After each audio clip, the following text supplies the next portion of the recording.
Please do like share and subscribe, और कृपया करके इस चैनल को बढ़ाने के लिए आप इसको सब्सक्राइब कीजिए, साथ साथ अपने दोस्तों के बीच में भी इसको शेयर ज़रूर कीजिए। धन्यवाद।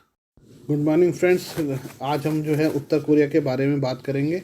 उत्तर कोरिया और अमेरिका के बीच लगातार कुछ समय से तनातनी चल रही है, तो वहीं अब उत्तर कोरिया ने एक बड़ा दावा किया है जिसने ये सवाल खड़ा कर दिया है कि क्या उत्तर कोरिया और अमेरिका के बीच युद्ध जैसे हालात बन सकते हैं। CNN की रिपोर्ट के अनुसार उत्तर कोरिया ने दावा किया है कि लगभग 8 लाख नागरिकों ने स्वेच्छा से अमेरिका के खिलाफ लड़ने के लिए देश की सेना में शामिल होने की इच्छा जताई है। उत्तर कोरिया के सरकारी अखबार रोडोंग सिनमुन अखबार ने बताया कि अकेले लगभग 8 लाख छात्रों और श्रमिकों ने अमेरिका का मुकाबला करने के लिए सेना में शामिल होने की इच्छा व्यक्त की है। CNN की रिपोर्ट के अनुसार अमेरिका दक्षिण कोरिया के चल रहे सैन्य अभ्यास के जवाब में उत्तर कोरिया ने गुरुवार को अपनी हाचोंग 17 अंतर महाद्वीपीय बैलिस्टिक मिसाइल ICBM लॉन्च की थी। मिसाइल के प्रक्षेपण के बाद उत्तर कोरिया ने पुष्टि की है कि बैलिस्टिक मिसाइल लॉन्च करने की अहम वजह अमेरिका और दक्षिण कोरिया के लिए उनके उत्तेजक आक्रामक बड़े पैमाने के युद्ध अभ्यास के लिए कड़ी चेतावनी थी। ब्रिटेन में सरकार के अवैध माइग्रेशन बिल के विरोध में लोग सड़कों पर उतर रहे हैं। अनादोलू एजेंसी के अनुसार प्रदर्शनकारियों ने शनिवार को ब्रिटेन के कई शहरों में सरकार के अवैध माइग्रेशन बिल के खिलाफ मार्च निकाला। आयोजकों ने दावा किया कि प्रदर्शन में हजारों लोग शामिल हुए। मध्य लंदन में BBC मुख्यालय के बाहर पोर्टलैंड प्लेस में प्रदर्शनकारी इकट्ठा हुए और शरणार्थियों का यहाँ स्वागत है जैसे नारे लगाए। अनादोलू एजेंसी की रिपोर्ट के मुताबिक विरोध प्रदर्शन का आयोजन stand up to racism group द्वारा किया गया था और इसे stop the war coalition, black lives matter, मुस्लिम और यहूदी समाजों के साथ साथ कई यूनियनों और पर्यावरण संगठनों सहित कई अलग अलग समूह और संगठनों का समर्थन मिला। प्रदर्शनकारियों ने कंजर्वेटिव पार्टी की प्रवासन नीतियों माइग्रेशन पॉलिसीज को खारिज कर दिया और विवादास्पद रवांडा योजना और हाल ही में अवैध प्रवासन विधेयक को लेकर देश की गृह मंत्री सुएला ब्रेवमन की आलोचना की। रैली के दौरान प्रदर्शनकारियों ने निर्वासन बंद करो, सुरक्षित मार्ग, रवांडा उड़ाने नहीं और शरण मांगना कोई अपराध नहीं है जैसे बैनर और पोस्टर लहराए। बाद में प्रदर्शनकारियों ने डाउनिंग स्ट्रीट की ओर मार्च किया। अनादोलू से बात करते हुए एक प्रदर्शनकारी मिली ने कहा कि वह देश में आने वाले शरणार्थियों के साथ एकजुटता दिखाने के लिए प्रदर्शन में शामिल हुई है, जिनके साथ उचित व्यवहार नहीं किया जाता जैसा कि उनके साथ करना चाहिए। सरकार की रवांडा योजना पर उन्होंने कहा है कि यह अवैध है क्योंकि सभी के पास एक विकल्प होना चाहिए। उन्होंने कहा कि इस योजना ने कई अप्रवासियों के लिए तनाव और आघात पैदा किया है। UK सरकार द्वारा जारी बयान के अनुसार इस साल मार्च में पेश किया गया ब्रिटेन सरकार का अवैध माइग्रेशन बिल यूनाइटेड किंगडम से उन व्यक्तियों को हटाने के संबंध में प्रावधान करता है जो अप्रवासन नियंत्रण के उल्लंघन करके प्रवेश कर चुके हैं या पहुंचे हैं। यह विधेयक अप्रवासन उद्देश्यों को रोकने का प्रावधान करता है। बयान में कहा गया है कि इस विधेयक में अकेले बच्चों को गुलामी या मानव तस्करी के पीड़ितों को यूनाइटेड किंगडम में प्रवेश करने या रहने के लिए छोड़ने से रोकने का प्रावधान किया गया है। ब्रिटिश गृह मंत्री द्वारा अवैध माइग्रेशन बिल पेश किए जाने के बाद संयुक्त राष्ट्र शरणार्थी एजेंसी UNHRC ने कहा है कि ब्रिटेन का अवैध माइग्रेशन बिल अंतर्राष्ट्रीय कानून को कमज़ोर कर देगा। संयुक्त राष्ट्र शरणार्थी एजेंसी ने एक बयान में कहा था कि ब्रिटिश गृह मंत्री सुएला ब्रेवमन ने इस सप्ताह एक अवैध प्रवासन विधेयक पेश किया जिसका उद्देश्य अंग्रेजी चैनल को पार करके ब्रिटेन पहुंचने वाले लोगों से निपटना था। अगर यह विधेयक पारित हो जाता है तो यह शरण पर प्रतिबंध के बराबर होगा। ब्रिटेन के प्रधानमंत्री ऋषि सुनक ने कहा कि नाव से अवैध रूप से ब्रिटेन आने वाले प्रवासियों को हिरासत में लिया जाएगा, बाहर किया जाएगा और देश में फिर से प्रवेश करने पर प्रतिबंध लगाया जाएगा। सुनक ने कहा यह उन लोगों के लिए साथ अन्याय है जो यहाँ कानूनी रूप से आते हैं और नियमों से खेलने वाले लोग ब्रिटिश लोगों के साथ अन्याय कर रहे हैं। यह अवैध प्रवासन विधेयक नावों को रोकने के लिए नए कानून पेश करता है। बता दें कि पिछले साल 45,000 से अधिक लोगों ने छोटी नावों में सवार होकर अवैध रूप से अंग्रेजी चैनल पार किया था। चीन में बना एक शक्तिशाली युद्धपोत हाल ही में मुंबई बंदरगाह पहुंचा था। यह युद्धपोत टाइप 056 क्लास का बताया जा रहा है। चीन का टाइप 056 क्लास के युद्धपोत का नाटो रिपोर्टिंग नाम जियांग दाओ क्लास कॉर्वेट है। यह युद्धपोत 13 मार्च से 16 मार्च तक मुंबई बंदरगाह पर रुका रहा। इस दौरान इस युद्धपोत के चालक दल ने भारतीय नौसेना के वरिष्ठ अधिकारियों के साथ मुलाकात की। यह युद्धपोत कई तरह से घातक सेंसर्स और हथियारों से लैस है। इसके बावजूद भारत सरकार ने मुंबई बंदरगाह पर इस युद्धपोत को रुकने की अनुमति दी थी। दरअसल मुंबई बंदरगाह पर पहुंचने वाले यह टाइप 056 युद्धपोत अल्जीरिया नौसेना का था।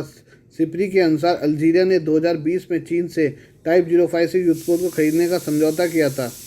अल्जीरिया के साथ भारत के संबंध बहुत अच्छे हैं। ऐसे में दोस्त देशों के युद्धपोतों को भारत सरकार एक्सक्लूसिव इकोनॉमिक जोन में आने की अनुमति देती है। यह युद्धपोत 13 मार्च को मुंबई बंदरगाह पर पहुंचा और 16 मार्च तक रुका रहा। मित्र देश के ऐसे युद्धपोत अक्सर ईंधन और खाने पीने की चीज़ों के लिए बंदरगाह पर पहुंचते हैं। अल्जीरिया भारत का मित्र देश है। भारत के युद्धपोत भी भूमध्य सागर गश्त के दौरान अल्जीरियन बंदरगाह पर लंगर डालते हैं। अल्जीरिया की लोकेशन रणनीतिक तौर पर काफ़ी महत्वपूर्ण है। यह देश यूरोप और अफ्रीका की सीमा पर बसा हुआ है। दोनों महाद्वीपों के बीच में स्थित भूमध्य सागर बांटता है। ऐसे में अल्जीरिया के साथ दोस्ती बनाकर रखना भारत के लिए काफ़ी महत्वपूर्ण है। काला सागर जाने का रास्ता भी अल्जीरिया के पास से ही होकर गुजरता है। इसके अलावा यह देश जिब्राल्टर जल संधि के पास स्थित है, जो एक प्रमुख समुद्री व्यापारिक मार्ग है। टाइप 056 युद्धपोत एक 76 मिलीमीटर की AK-176 गन, 30 मिलीमीटर की 2 HP J-17 auto cannon, 2 cell वाले YJ-83 एंटीशिप मिसाइल, एक 8 सेल वाले FL-3000N 70 से हवा में मार करने वाली missile launcher, 2 324 millimetre torpedo tube से लैस है। इसमें एक हेलीपैड भी बना हुआ है जहां मीडियम लिफ्ट हेलीकॉप्टर को ऑपरेट किया जा सकता है। स्वयंभू बाबा और अदालत द्वारा भगोड़ा घोषित नित्यानंद के संयुक्त राज्य Kailasa United state of Kailasa ने 30 से अधिक अमेरिकी शहरों के साथ एक सांस्कृतिक भागीदारी समझौता किया है। एक मीडिया रिपोर्ट में दावा किया गया कि ये रिपोर्ट अमेरिकी राज्य न्यू जर्सी के नेवाक शहर की ओर से ये कहने के कुछ दिनों बाद सामने आई कि उसने काल्पनिक देश के साथ सिस्टर सिटी समझौता निरस्त कर दिया है। नेवाक और फर्जी संयुक्त राज्य कैलासा के बीच सिस्टर सिटी समझौता इस साल 12 जनवरी को हुआ था और इसके लिए नेवाक स्थित सिटी हॉल में समारोह आयोजित किया गया था। नित्यानंद ने वर्ष 2019 में संयुक्त राज्य कैलासा की स्थापना का ऐलान किया था। इसकी एक वेबसाइट के अनुसार 30 से अधिक अमेरिकी शहरों ने फर्जी देश कैलासा के साथ सांस्कृतिक भागीदारी समझौता किया है। वेबसाइट के मुताबिक इन शहरों में Richmond, Virginia, Ohio, Denton, Buena Park समेत अन्य शहर भी शामिल हैं। फॉक्स न्यूज़ की एक रिपोर्ट में गुरुवार को कहा गया कि हम सर्वोच्च फर्जी बाबा का पता लगा रहे हैं जिसके पास उन शहरों की लंबी सूची है जिसको उसने ठगा है। नॉर्थ कैरोलिना के जैक्सनविले ने फॉक्स न्यूज़ से कहा कि कैलासा के साथ हमारी घोषणाएं किसी तरह का समर्थन नहीं है, वे एक अनुरोध का जवाब है। अनुरोध के साथ दी गई जानकारी को हम सत्यापित नहीं करते हैं। रिपोर्ट में कहा गया है कि न केवल महापौर या शहर के पार्षद बल्कि संघीय सरकार को चलाने वाले लोग भी फर्जी देश के लिए नतमस्तक हैं। रिपोर्ट में कहा कि फर्जी बाबा के मुताबिक अमेरिकी संसद के 2 सदस्यों ने कैलासा को विशेष कांग्रेशनल मान्यता दी है। इसमें से एक कांग्रेस सदस्य कैलिफोर्निया की नोर्मा टोरेस है। फॉक्स न्यूज़ के एंकर ने कहा कि वह व्यक्ति जो तय करता है कि अब किस चीज़ को पर अपने कर की राशि खर्च करे उसे एक कथित बलात्कारी बाबा द्वारा फर्जी देश के जरिए ठगा जाता है। ओहियो से रिपब्लिकन नेता ट्रॉय बाल्डरसन ने भी उनकी दिव्य पवित्रता और उनके हिंदू धर्म के पुजारी होने का कांग्रेशनल मान्यता दी है। इस महीने की शुरुआत में नेवाक शहर के संचार विभाग में प्रेस सचिव सुसान गैरोफोलो ने एक ईमेल में बताया था कि जैसे ही हमें कैलासा के आसपास की परिस्थितियों के बारे में पता चला, नेवाक शहर ने तुरंत कार्रवाई की और सिस्टर सिटी समझौते को 18 जनवरी को रद्द किया। नित्यानंद भारत में बलात्कार और यौन उत्पीड़न के कई मामले में वांछित है, हालांकि उन्होंने आरोपों से इनकार किया है। Chief justice of India DY Chandrachud ने कोलोजियम सिस्टम का बचाव किया। उन्होंने शनिवार 18 मार्च को कोलोजियम सिस्टम को लेकर कहा कि कोई भी सिस्टम सबसे बेहतर नहीं है, लेकिन जो हमने विकसित किया है वो अच्छा है।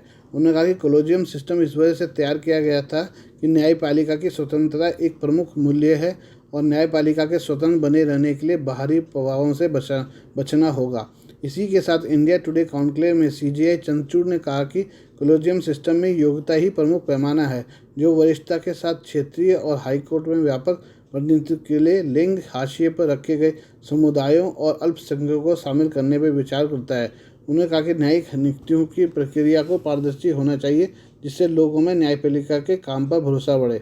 भारत के मुख्य न्यायाधीश चंद्रचूड़ ने सुप्रीम कोर्ट के जजों को मिलने वाली लंबी ग्रीष्मकालीन और शीतकालीन छुट्टियों पर कहा कि सर्वोच्च न्यायालय के जज एक साल में 200 दिन करीब 6.5 महीने तक कोर्ट में काम करते हैं, जो अमेरिका की सुप्रीम कोर्ट में 80 दिन है। ऑस्ट्रेलिया की सुप्रीम कोर्ट में भी 100 दिन से कम दिन है। ब्रिटेन और सिंगापुर की सुप्रीम कोर्ट में 145 दिन काम होता है। CJI DY चंद्रचूड़ ने कहा कि हम सबसे पहले जज की पेशेवर क्षमता को आकलन करने के लिए योग्यता रखते हैं। दूसरी कसौटी वरिष्ठता है, क्योंकि न्याय करना सेवा है। इसमें समावेश की भावना का भी ध्यान रखा जाता है, जिसके लिए हमें लिंग हाशिए पर पड़े समुदायों, अनुसूचित जाति, अनुसूचित जनजाति और अल्पसंख्यकों को न्यायपालिका में लाने के लिए समान अवसर देते हैं। लेकिन यह सब योग्यता से समझौता किए बिना होता है। आखिरी कसौटी को लेकर सीजीआई ने कहा कि सुप्रीम कोर्ट के लिए नियुक्तियां करते समय हम तय करते हैं कि अलग अलग राज्यों और क्षेत्रों के हाईकोर्ट को पर्याप्त प्रतिनिधित्व देने की कोशिश हो। प्रधानमंत्री नरेंद्र मोदी और बांग्लादेश की प्रधानमंत्री शेख हसीना ने वीडियो कॉन्फ्रेंसिंग के जरिए भारत बांग्लादेश फ्रेंडशिप पाइपलाइन का उद्घाटन किया। इस दौरान पीएम मोदी ने कहा कि भारत बांग्लादेश संबंधों में आज एक नए अध्याय की शुरुआत हुई है। भारत बांग्लादेश फ्रेंडशिप पाइपलाइन की नींव हमने सितंबर 2018 में रखी थी। मुझे खुशी है कि आज प्रधानमंत्री शेख हसीना के साथ इसका उद्घाटन करने का अवसर आ गया है। प्रधानमंत्री नरेंद्र मोदी ने कहा कि यह भी संतोष का विषय है कि कोविड महामारी के बावजूद भी इस प्रोजेक्ट का काम जारी रहा। इस पाइपलाइन से उत्तरी बांग्लादेश के विभिन्न जिलों को 1 million metric ton high speed diesel की आपूर्ति की जा सकेगी। प्रधानमंत्री ने कहा कि पिछले कुछ वर्षों में प्रधानमंत्री शेख हसीना के कुशल नेतृत्व में बांग्लादेश ने उल्लेखनीय प्रगति की है। हर भारतीय को इस पर गर्व है और हमें खुशी है कि हम बांग्लादेश की विकास यात्रा में योगदान दे पाए हैं। मुझे विश्वास है कि यह पाइपलाइन बांग्लादेश के विकास को और गति देगी और दोनों देशों के बीच बढ़ती कनेक्टिविटी का भी एक उत्कृष्ट उदाहरण रहेगी। देश के सबसे बड़े news network India today group ने देश के सबसे पहली आर्टिफिशियल इंटेलिजेंस न्यूज़ एंकर को लॉन्च कर दिया है। इंडिया टुडे कॉन्क्लेव के 20वें संस्करण में एआई एंकर सना लॉन्च हुई।